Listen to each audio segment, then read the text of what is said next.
Hello everyone, I am Anjali Bhardwaj. आज हम सीखेंगे एमएस एक्सेल के अलाइनमेंट टूल्स के बारे में। सबसे पहले अलाइनमेंट होता क्या है? बेसिकली अपने डेटा को लेफ्ट से राइट में, राइट से लेफ्ट में या सेंटर में अलाइन करने को हम अलाइनमेंट बोलते हैं। अलाइन करना मतलब टेक्स्ट को इधर से उधर खिसकाना, लेफ्ट से राइट में शिफ्ट कर देना, राइट से लेफ्ट में, लेफ्ट से सेंटर में। तो इस सब को हम अलाइन बोलते हैं और अलाइन करने की इसी सारी प्रोसेस को हम अलाइनमेंट बोलते हैं। सबसे पहले इसमें हमें ऑप्शन दे रखा है अलाइन लेफ्ट। इसका मतलब होता है अपनी टेक्स्ट को लेफ्ट में शिफ्ट कर देना।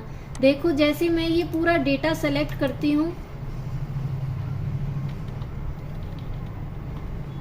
ये पूरा डेटा सेलेक्ट करने के बाद मुझे ये पूरा डेटा ही अलाइन करना है। ये पूरा डेटा सेलेक्ट करने के बाद फिर मैंने इस लेफ्ट अलाइन पे क्लिक कर दिया। क्लिक करते ही देखो जो हमारा डेटा है वो हमारा लेफ्ट में शिफ्ट हो चुका है। इसके बाद हमारा ऑप्शन है सेंटर योर कंटेंट, मतलब अपने डेटा को सेंटर में शिफ्ट कर देना। तो हमने ये पूरा डेटा सेलेक्ट कर रखा है और इसके बाद हम सेंटर वाले ऑप्शन पे क्लिक कर देंगे।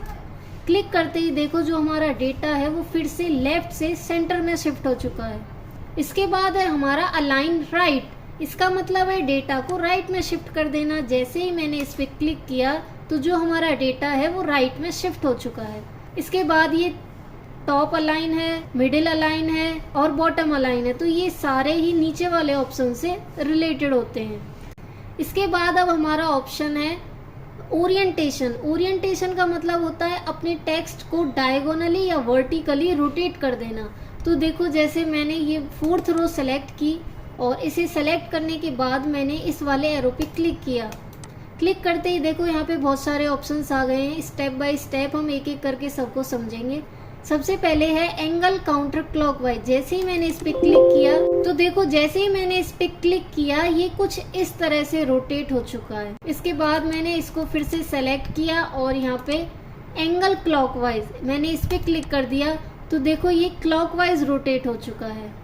इसके बाद हमारा ऑप्शन है वर्टिकल टेक्स्ट। वर्टिकल टेक्स्ट पे हम क्लिक करेंगे तो जो हमारी टेक्स्ट है वो अब हमें वर्टिकली शो हो रही है। 2 भी हमें वर्टिकली शो हो रहा है, 3 भी हमें वर्टिकली शो हो रहा है। इसके बाद है रोटेट टेक्स्ट अप। जैसे ही हम इस पे क्लिक करेंगे तो हमारी टेक्स्ट कुछ इस तरह से हमें शो हो जाएगी। इसके बाद है रोटेट टेक्स्ट डाउन। इस पे क्लिक किया तो देखो जो ये वाली रो है हमारी कुछ इस तरह से हमें शो हो रही है। इसके बाद हमारा ऑप्शन है फॉर्मेट सेल अलाइनमेंट। जैसे ही हम इस पर क्लिक करेंगे आपको यहाँ पे बहुत सारे ऑप्शंस दिखाई दे रहे होंगे। सबसे पहले हमारा ये हॉरिजॉन्टल ऑप्शन, इसमें फिलहाल सेंटर सेलेक्ट है।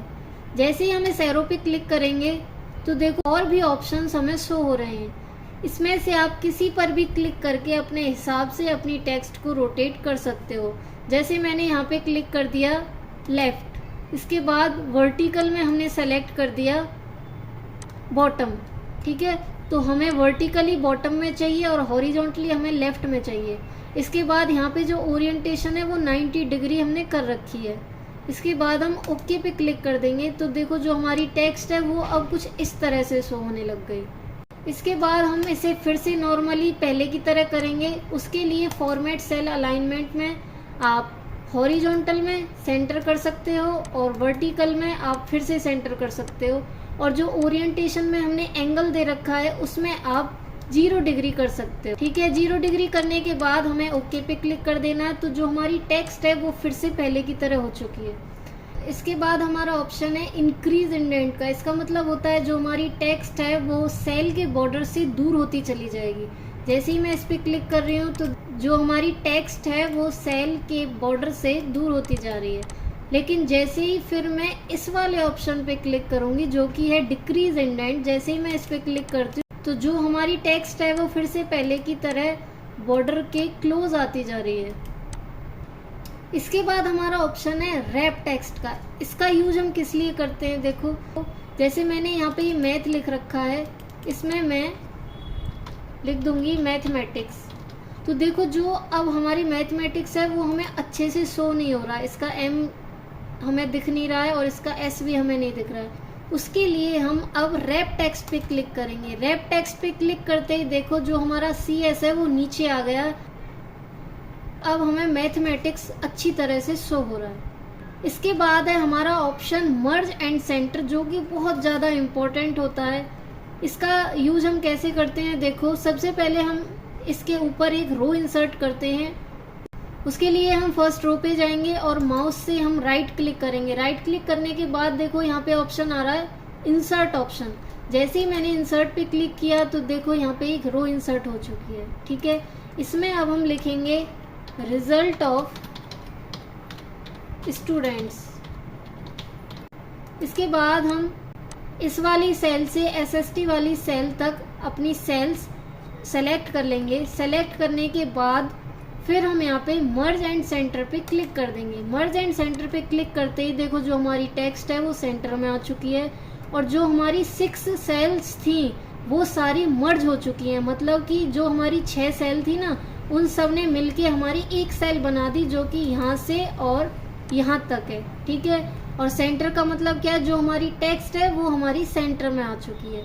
मर्ज एंड सेंटर का हम मोस्टली यूज करते हैं और ये बहुत ज़्यादा इम्पोर्टेंट टूल होता है MS एक्सेल में।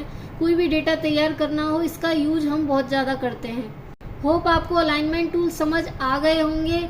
अगर आपको ये वीडियो पसंद आए तो इस चैनल को ज़रूर सब्सक्राइब कर लेना। And thank you so much guys for watching this video.